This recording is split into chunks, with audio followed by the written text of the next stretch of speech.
warahmatullahi wabarakatuh.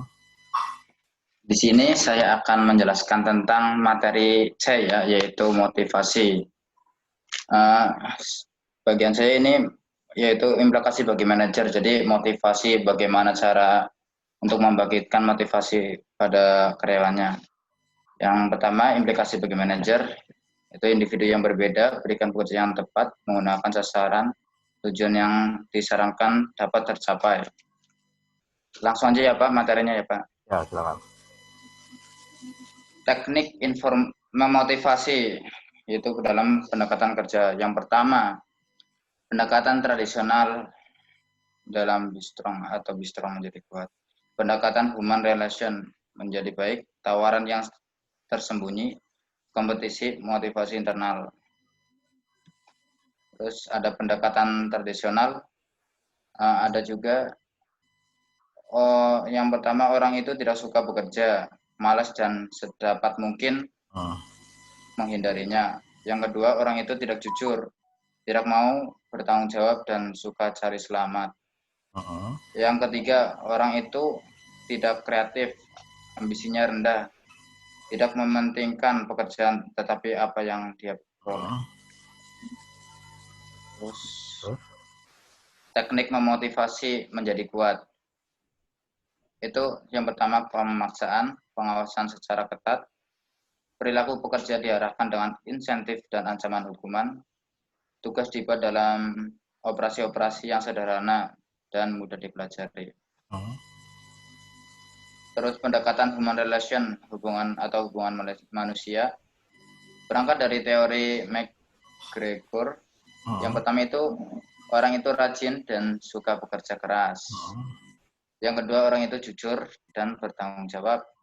Yang ketiga itu, orang itu kreatif, inovatif, dan memiliki ambisi yang tinggi untuk berprestasi. Selanjutnya, teknik memotivasi menjadi baik, yaitu otonom. Otonom itu kayak membangun atau memotivasi dalam diri sendiri. Terus tanggung jawab, keterlibatan, pemberdayaan, kesempatan untuk berkembang. Motivasi internal atau self motivation. Dalam pendekatan ini, motivasi pekerja diupayakan bangkit dari dalam diri pekerjaan sendiri. Itu motivasi internal. Terus pendekatan ini relatif lebih sulit, namun lebih efektif jika mampu dilakukan. Proses pembelajaran dan efektivitas peran atasan sangat menentukan keberhasilan pendekatan ini. Terus teknik motivasi pendekatan pekerjaan. Yang pertama, pendekatan pekerjaan, rotasi. Di sini ada poin-poin ya, pendekatan pekerjaan, rotasi kerja, peningkatan kerja, penentuan sasaran, pekerjaan teknis, dan pendekatan sosio-teknis. Yang pertama itu dalam job rotation, itu rotasi bekerja. Dalam teknik ini, pendekatan ini bertujuan untuk menghindari tumbuhnya rasa bosan dalam diri bekerja. Makanya di rotasi jobnya. Terus cara yang ditempuh adalah melakukan perputaran, itu rotasi.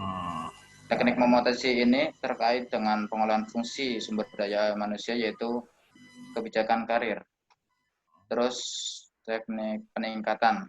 Berbeda dengan peningkatan job enlargement, vertical job, yang ditambahkan unsur kualitas dari isi pekerjaan. Isi pekerjaan adalah unsur-unsur motivator yang dikemukakan oleh Herbert. Terus penentuan sasaran. Pendekatan ini berangkat dari asumsi bahwa motivasi. Sudah Mas. Okay, halo. Tutup sini. Halo. Tutup dulu sini. Stop. Stopnya gimana? Di atas yang stop. Nah, Mas Ahmad, pertanyaan dari saya satu aja. Silakan jawab ya. Halo. Oke. Ya. Halo. Mas ya, jawab ya. Ya. Tadi Mas bilang ada motivasi internal ya? Iya. Nah, sedangkan internal udah paham ya? Ya. Pak. Yang motivasi eksternal itu siapa sih? Motivasi eksternal, contohnya dalam pekerjaan itu Pak, kalau semisal kita mengalami demotivasi, itu kita memiliki motivasi eksternal, itu contohnya kita bekerja itu untuk apa? Untuk keluarga atau untuk apa? Itu motivasi eksternal. Internal, Mas. Kan Oh, keluarga. internal. Motivasi internal tuh udah. Sekarang Nah, motivasi eksternal itu kayak apa sih? contohnya apa gimana, Pak? Nah, Apa pengertiannya? contohnya aja, contohnya biar enak. Contohnya.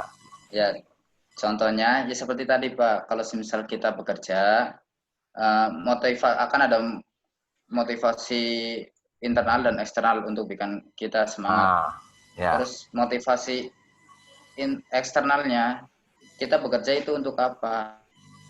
Nah, jadi semangat dari eksternal itu contoh untuk keluarga, kita bekerja untuk keluarga. Jadi Nah, kita memiliki motivasi.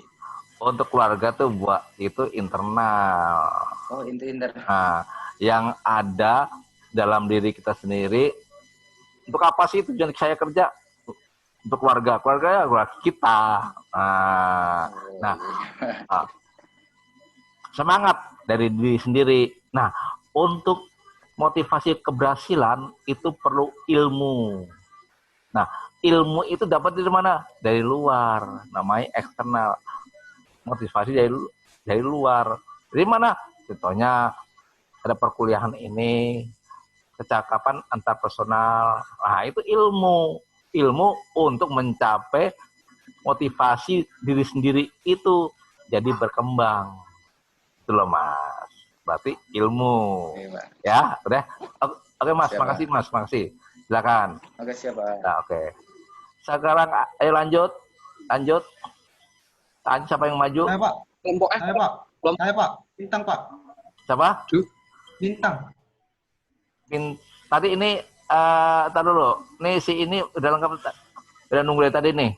Nur dengan Alinda sama Saprian nih. Dari awal nunggu ini. Ayo Mas, Mbak. Ayo Mbak, silakan Mbak. Alinda, Nur, Afrian. Ayo cepat. Yes. Ayo. Benar, Pak. Ayo. Nur ini mana keluar? Nur mana? Nur keluar Nur ya. Nur ada. Lindanya siap Linda. Nur. Materinya buka silakan. Ya siap Pak. Materinya buka. Nur siap Nur. Ibnu tolong. Ibnu.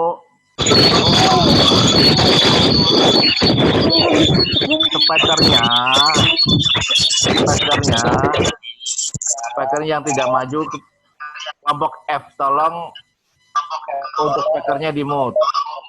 Ibnu juga di mute. Ibnu sama kelompok F coba di mute dulu. Kelompok F di mute. Di mute dulu, dimatikan. Ayo. Kelompok F dimatikan aja cepat. Mana kelompok F? Udah. Udah Ya, gitu Pak. silakan ayo. Dari Saprian, Linda dan Nur. Ayo silakan cepat. Assalamualaikum warahmatullahi wabarakatuh. Assalamualaikum warahmatullahi wabarakatuh. Kami jadi kelompok G yang ada Alinda, Nurstiana, dan Saprian, Pak, ingin presentasikan materi 10 perilaku organisasi. Ya. Yang berjudul pengorganisasian dan struktur organisasi. Nah, sini ada pengertian, yaitu pertama, pengertian pengorganisasi atau organizing adalah proses pengaturan sumber daya organisasi untuk mencapai tujuan yang diinginkan dengan memperhatikan lingkungan yang ada. Ya. Yang kedua ada struktur organisasi. Nah, itu adalah susunan dan hubungan antar komponen, bagian-bagian dan posisi